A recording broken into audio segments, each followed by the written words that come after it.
Happy Friday, everybody. Snow coming to lots of us, so hope you're ready. In Maryland here, people just freak out at the lightest dusting. Everything shuts down, schools are canceled. Um, uh, and this sounds like it'll be a little more serious. So I guess I guess we'll see. Wanted to just talk for a couple of minutes about the politics of privacy. I feel lots of us who work in law and compliance um, haven't had exposure to the political process. Obviously, you follow politics, but have you volunteered for a campaign or spent time sort of on the inside of a campaign or working for an elected official? Some of you have. But for those who haven't, let me share, just as somebody who was a state legislator and ran citywide once for office in New York, and was a congressional staffer, and was a a consumer affairs regulator. Let me just share a couple things. We've had the luxury, those of us who work in privacy and maybe even in AI governance, to be doing work with insiders and experts. And by that I mean, at least on privacy, big issue, we've dedicated our lives to it, important issue. But if you've ever knocked on the door of a voter to try to introduce them to a candidate and say, hey, I think you ought to vote for so-and-so, what are the big issues? What do you care about? They want to know about the economy. They want to know about jobs. They want to know about traffic. They want to know about crime. Maybe they have views on abortion and gay rights. Certainly they're going to have views on immigration. You watch the top debates. They're not putting privacy on the agenda. I've worked on a couple of presidential campaigns, and when I say worked on, the campaigns very often reach out to various people, experts in different areas, who put together all sorts of policy positions. But it's nothing. It's a piece of paper. It's fun. You meet interesting people, you meet other experts, you meet some of the people involved in the campaign.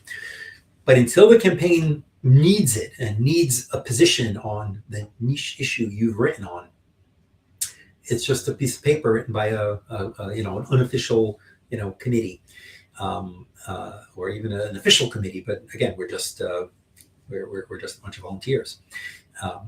When the campaign puts it out, puts it on a blog, puts it in a speech, has it in the presidential briefing book, now it is real. And every couple of years, if I've been lucky enough to sort of pick the right horse and end up in that group, as the first debates come up, I agitate. Privacy could come up. Privacy could come up. And it hasn't yet. There have been one or two sort of close, but as important as the issue is, it isn't yet, hasn't yet been one that has been a core driver for why you vote, and therefore the campaigns and the money they spend and the TV commercials and all that sort of thing, and the positions they take haven't been, you've rarely seen ads. I've actually seen a couple, but rarely does it ever happen that it's, hey, here's how I voted on this new privacy law. Well, that's going to change. And here's why it's going to change. Let's talk privacy and AI separately. Obviously, AI has rocketed to front page headlines, and you've probably already seen some experts. David Plouffe, who's been a big time Democratic expert, had an op-ed. Here's what Democrats need to do to win, and here's the key topics they need to be talking about. And guess what? You had 2 or 3 key topics. Guess what one was? It was AI, because he was seeing the salience of some of the positions on AI and how they're going to resonate with the voters. The debate over energy prices in data centers. That's the kind of thing local people, care about. This will be part of the political discourse. The zoning and the building of the big centers. Again, did it bring jobs? Did it bring enough jobs? Was it a good deal? Was it the right thing? Did it have an effect on power? These issues, wherever you fall out on them or have a view, are the kinds of things people care about when it comes to elections. Are there layoffs? Is it something that will be blamed on AI? And did your politician take the right position on protecting that? Job market is a bit tough. People are sending out resumes. Is AI, unfairly turning down the applications? Is it the fault of AI that you didn't get a response, or you didn't get a good response? And so, in very large part, we are going to see AI as a voter issue. And so some of the subtle nuances that we debate, impact assessments and this and that, get flattened in a very politically driven, sometimes simplistic, emotional way. So we will see policymakers advancing bills seeking to regulate at different levels of government, because they will be getting emails and phone calls, and voters will be raising at a town hall meeting, not the really geeky nuances. Does the AI contain personal information? And did you have the right legal basis? No, they're going to be saying, I lost my job.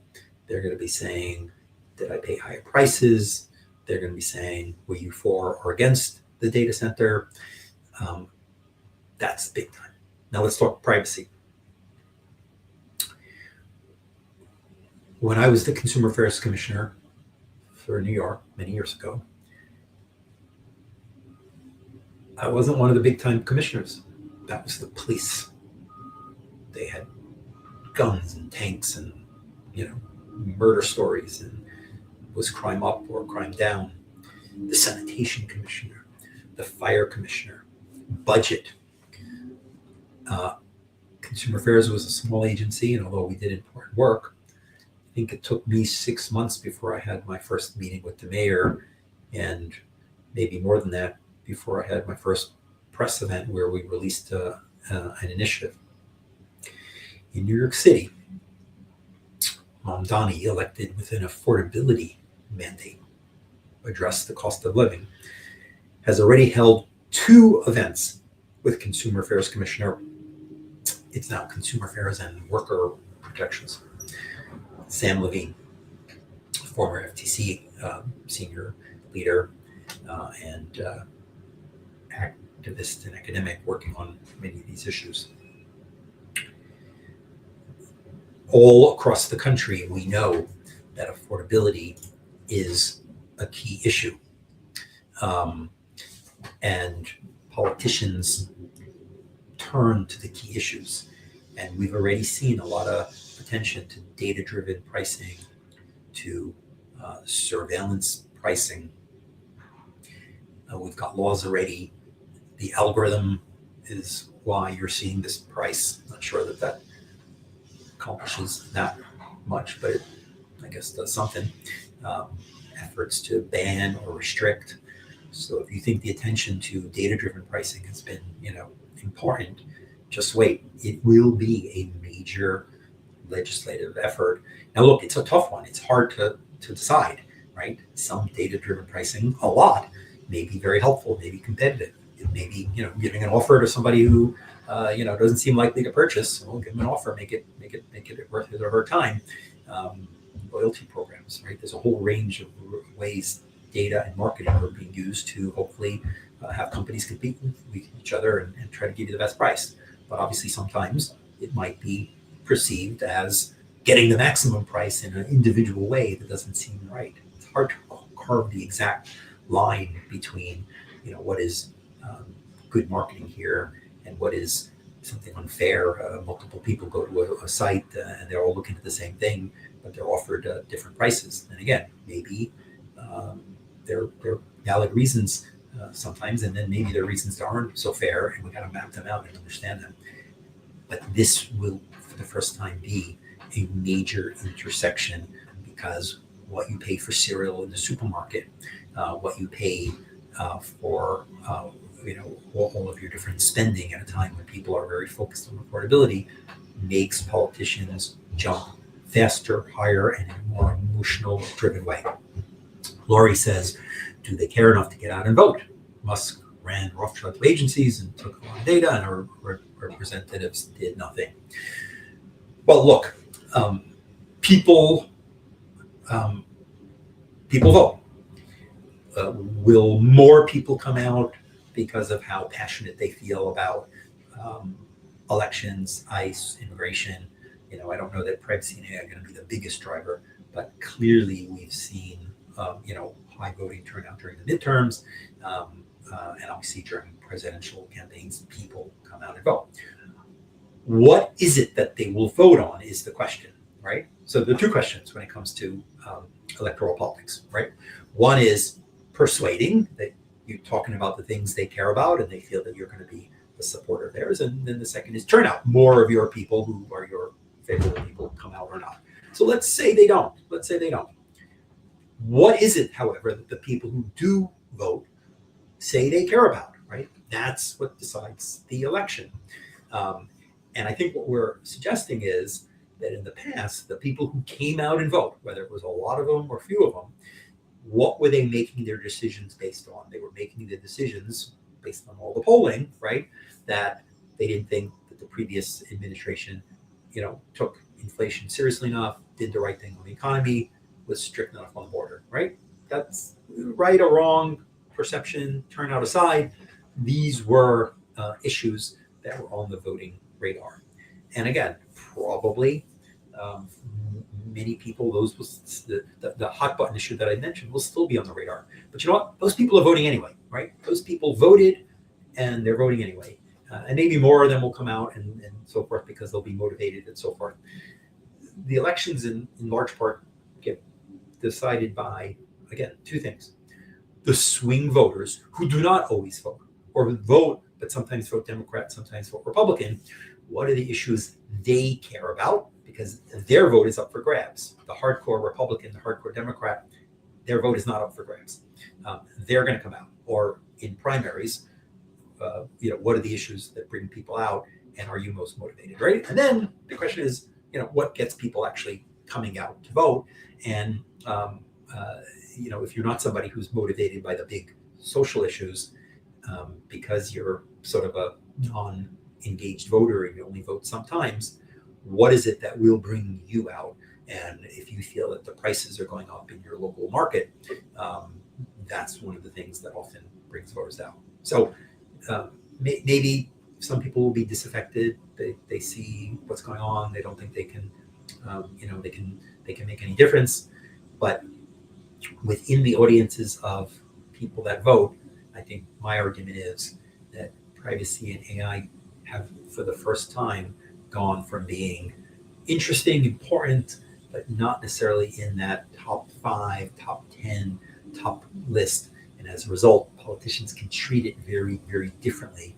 They know they need to be on the right side of the biggest voter issues, and they need to show that they've done stuff about it.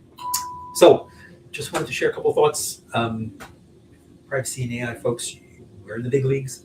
The bad thing is that means a lot of people with no background come in, spend a lot of money, yell and shout about stuff. You're seeing that with AI governance, right? People who have zero background in compliance, zero background in understanding, how any of these things actually play in practice, but are in the business of having opinions, are out there shouting, having opinions, and being heard, putting money behind politics and candidates. Some of us get shunted to the side, right, when that happens, because how does the position poll with voters, and where is the best way to get the vote? So be ready to be a bit frustrated because nuance is lost. On the other hand, there are credible people who want to see serious answers and serious solutions. So it behooves all of us who have some expertise to be at the table, to be supporting candidates to be raising the issue. You get that telemarketing call. I know you don't like it, and they want to know your opinion on this and that. Tell them AI, privacy governance, right? They keep track of that stuff. They poll to know what voters care about. And so by putting it on the agenda, you can make sure that it's on the agenda. And by getting out and getting engaged yourself, you can make sure, hopefully, that people who actually have some depth of experience can be part of proposing solutions that are both politically popular but also practically relevant.